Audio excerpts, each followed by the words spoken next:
Hello viewers, and welcome back to another episode of Scale Model Car Chief. I'm Steven. In this episode we're going to be doing an update on the 1953 Chevrolet Corvette build. Here I have a layout of all the kit parts so I can get a good inventory of what I have and what I want to go after first when it comes to painting.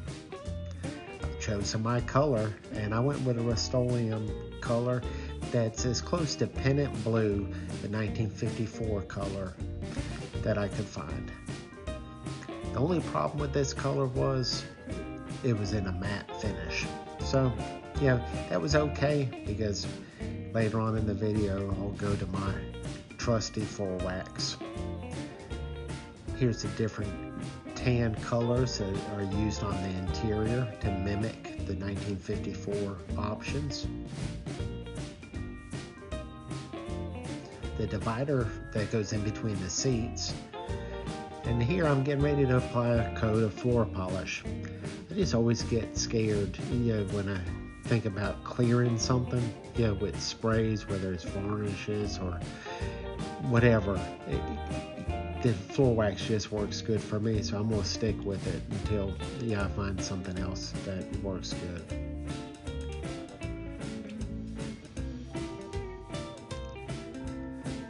Getting ready to turn my attention towards the interior, putting together the interior tub. The overall process seems to be going pretty good. The parts fit well. Here I'm getting ready to start detailing the dashboard.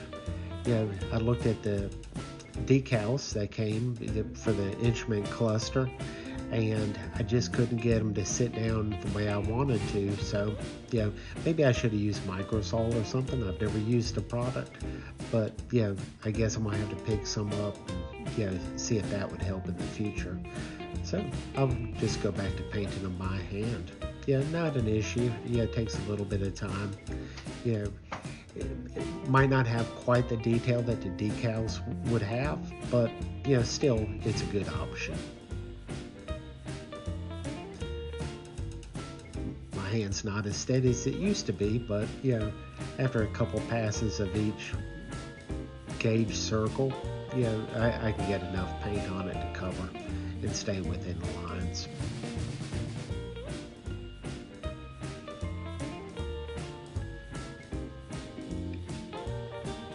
As everything starts to come together, I'll change colors and move into the silver.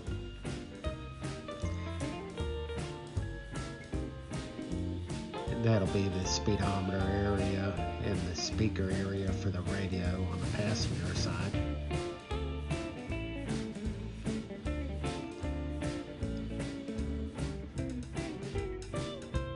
Once I finished this portion of the dashboard, I went ahead and started putting together the steering wheel and the steering column and the steering wheel horn ring, which was a chrome part.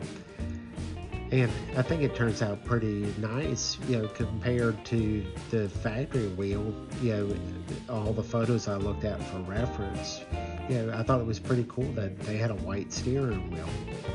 Not something you see on today's cars for sure.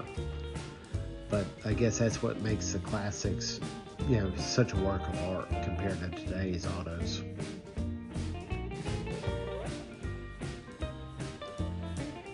Seems like a pretty big speaker.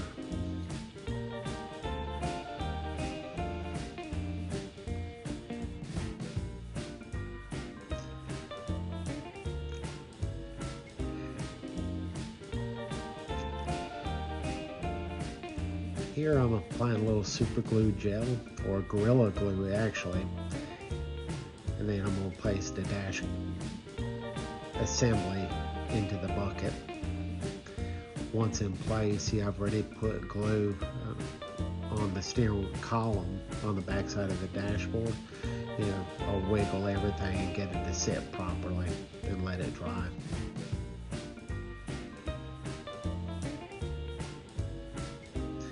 You can see the hole here for the rear view mirror that'll sit on top of the dashboard. Well, thank you for watching, and I'll have an update later during the week.